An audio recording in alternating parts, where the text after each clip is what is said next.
At.American Airlines emergency line. Please state your emergency. Hey, this is At.American Airlines calling. I am monitoring a call in which Flight 11, the flight attendant is advising our reps that the pilot, everyone's been stabbed. Okay, I'm still on with security, okay, Betty? You're doing a great job. Just stay calm, okay? So far what I've got, the number 5 flight attendant's been stabbed, but she seems to be breathing. The number 1 seems to be stabbed pretty badly, and she's lying down on the floor. They don't know whether she's conscious or not.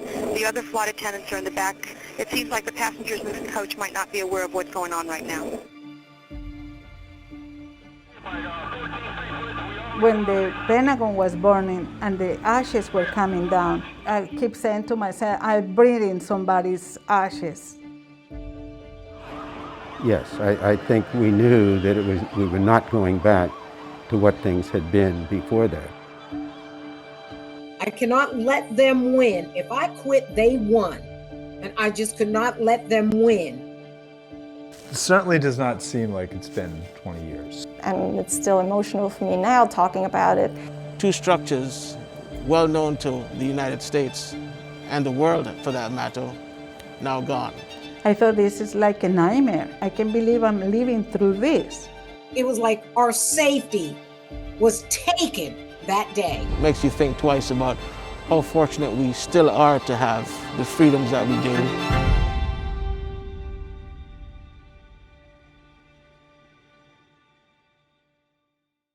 How we looked back in 2001 and how we look today, everything is different. I mean, the security is different, the type of aircraft is different, the whole industry is completely different. I remember as a kid, whenever I had family members flying into an airport, we would always walk to the gate and meet them at the gate as they got off the airplane. Generally speaking, the airline industry was going strong before 9/11. Right before 9/11, I think we were the largest Dash 8 carrier at like 70 Dash 8s. And we were flying out to the Bahamas, down in Florida, as far north as Canada. So we just covered the whole East Coast. And we were focused on Philadelphia, also in Charlotte, but we had quite a bit of DCA service, which was significant in the whole story of 9/11.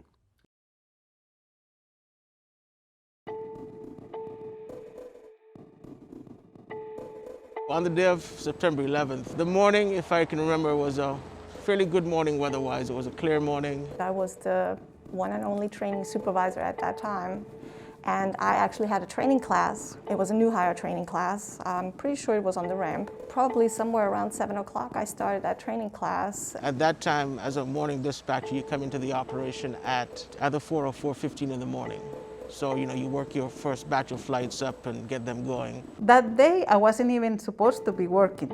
I was working for a coworker. So I came in, normal time, 5 in the morning, my regular routine. We start boarding flights because it was like a mini push from between 8 and 9 a.m. I was supposed to actually be flying to D.C. that day. It would have been that afternoon. Our normal, as we do today, 9:30 ops call was going on when the announcement came. Somebody just kind of said on the call, a plane crashed into the World Trade Center. I'm thinking it's a Cessna or a Piper Cub or something like that. When I heard the commotion, and then one pilot came and told me in my ear there was an accident on the World Trade Center. And I'm looking at the coverage, and it was photos from a helicopter.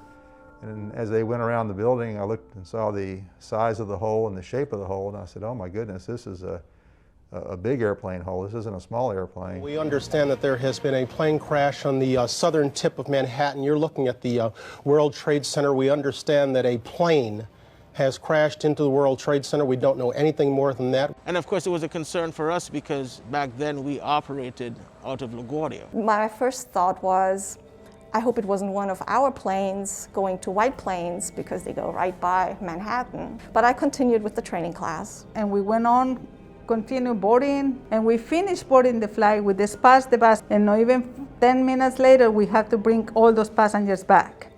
They said over there already that all flights are returning to the gate.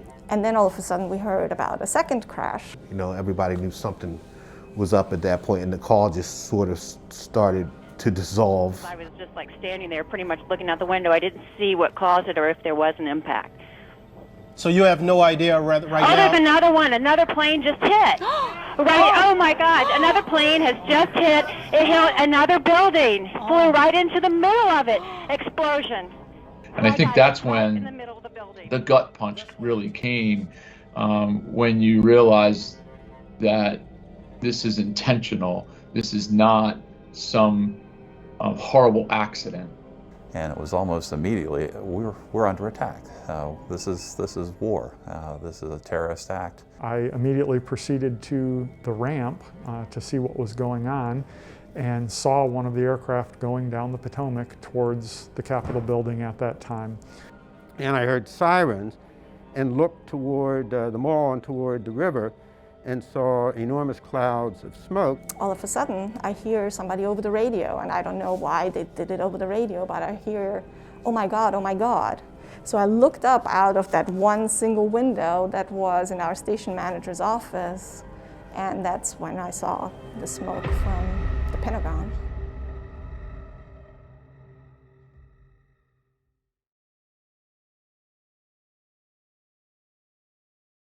What took place after that was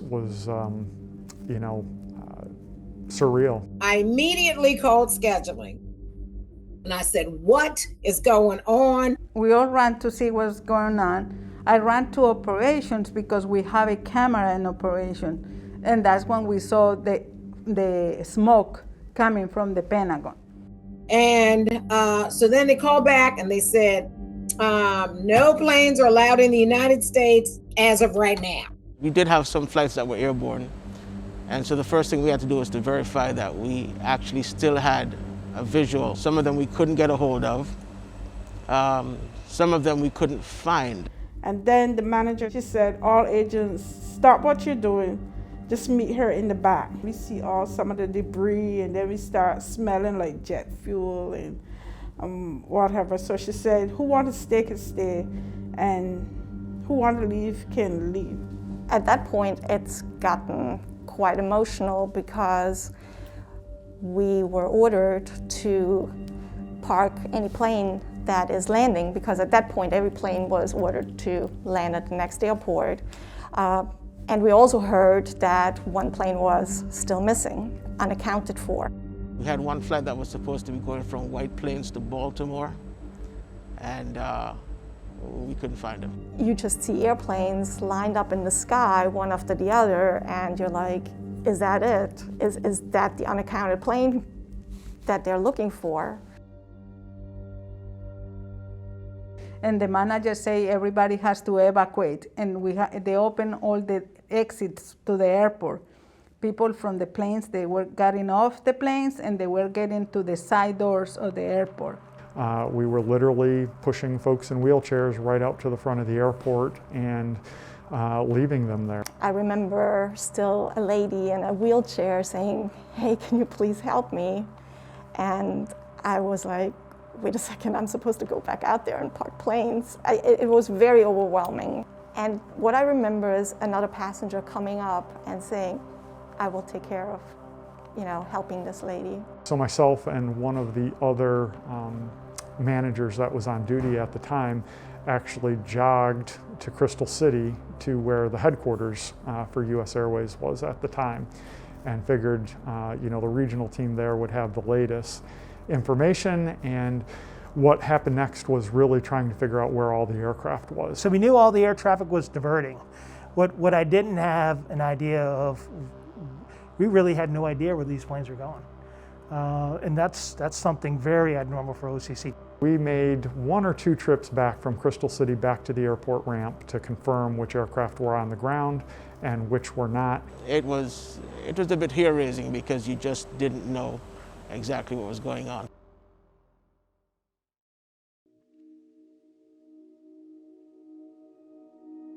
I just wanted to get out and go.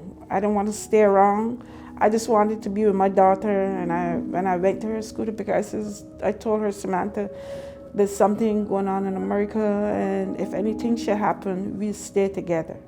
It was like an eerie silence, and people running leaving things behind. You see people walking on the GW Parkway in all kinds of directions. Found out after my father-in-law was in the Pentagon that day. My older son is in the military. He was stationed at Fort Belvoir. Couldn't get hold of him. They were told, the military, they were told to go to the Pentagon to help, to rescue effort. Yeah, that was the scariest part. When the Pentagon was burning and the ashes were coming down, and I keep saying to myself, I'm breathing somebody's ashes. Because I was working in the evening, I just noticed when I left my office job, no cars on the road. I remember sitting in traffic for 7 hours where it only supposed to take 30 minutes. I think the one thing I can't get out of my mind is people jumping off the tower because they didn't want to die in a fire. But I'd say most of that day, I think we lived in fear of what was going to come next. And it was about a good hour before we actually made contact with the crew, and it's like, where are you? He said, yeah, well, we ended up diverting to Stuart Newburgh, I think it was.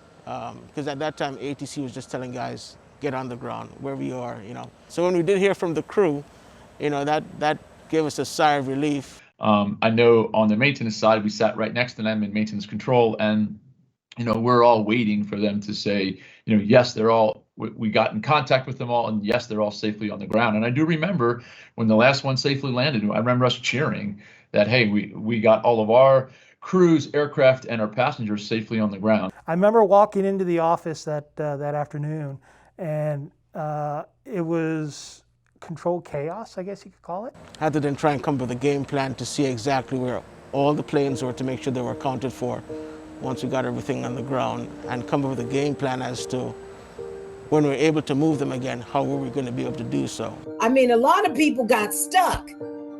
Wherever they were stuck there for like several days, you know, because there was no air travel. You could not fly anywhere.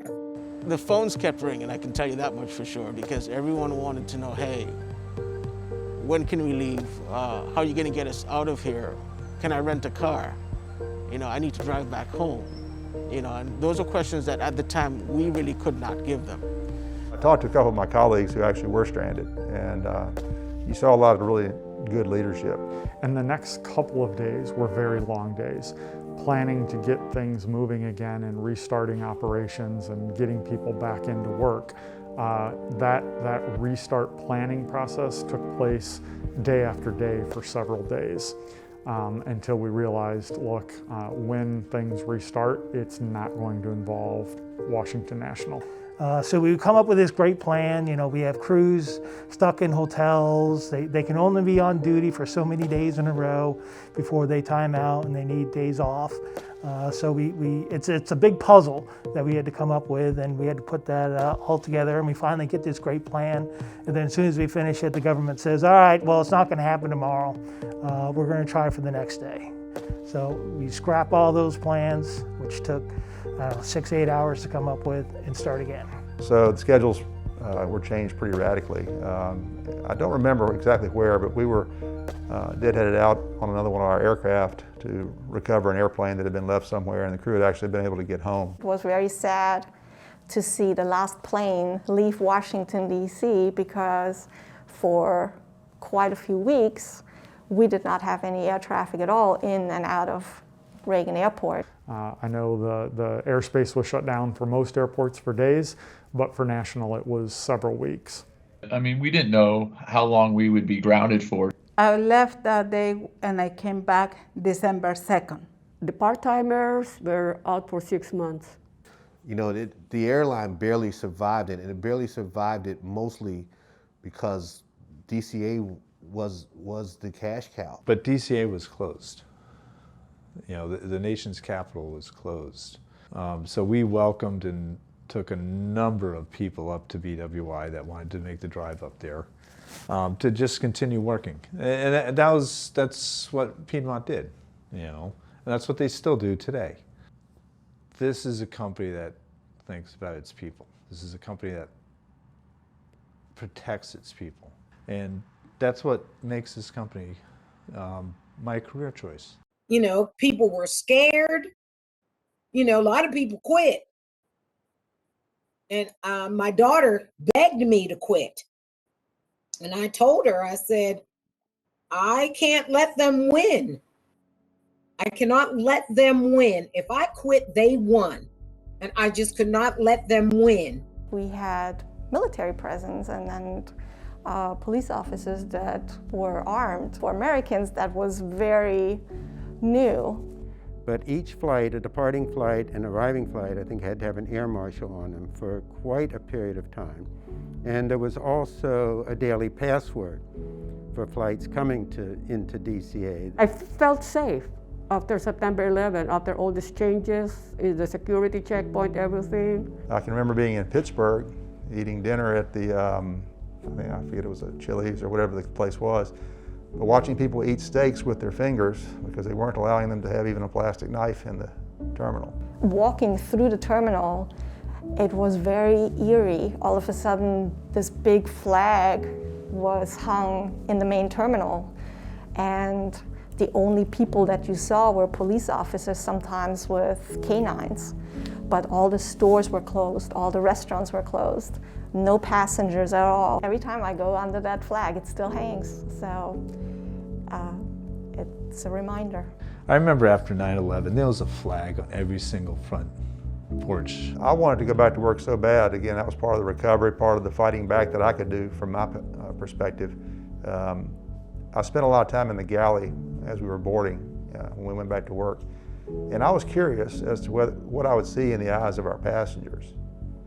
And to my delight, I saw very little fear and mostly steel in the eyes of the passengers. The worst of times brings out the best in people. Something like 9/11, for all those of us who were in aviation at the time, it's something that we're going to remember for the rest of our lives. If you were around and in the industry that day, and it's kind of hitting close to home, obviously if you had a loved one that affected from that day or actually was murdered that day, you understand that there's reasons we have these restrictions and rules and processes to get on an aircraft to make sure that they're safe. By 2005, that's 4 years after it, we had merged with Allegheny in 2004 and into 2005, and the industry had pretty much recovered from 9/11. Obviously, the security post 9/11 and the security that we have today is totally different than it was prior to that. I look back at everything we did and have nothing but pride, and there is a lot of Piedmont pride to go around, both from a station perspective and again from an airline perspective, both what happened that day and in the weeks and months that followed that day. 9/11 it changed my life, but it also made me who I am today. The first time I flew over where the Twin Towers were. For weeks, actually, it was still smoking, as you flew by. It was very surreal, very surreal. All the passengers were crying. I was crying. It was very, very emotional, and I will never, ever, ever forget that. I'm getting emotional now just thinking about it. And like I said, I will never, ever forget that. Every time I fly past New York, it's a reminder. That's one of the skylines that the new pilots have never become familiar with. That has always been a part of my career, flying in the Northeast Corridor. To this day, New York does not look right when I fly past it. Going up by train or going up by car or flying up, I missed it, seeing the towers in Manhattan. That still bothers me to this day. Makes you think twice about how fortunate we still are to have the freedoms that we do. Knowing all that and seeing, going through 9/11, I think 3 bankruptcies, a merge with American, just so many different things, then COVID. We come together and we make it happen.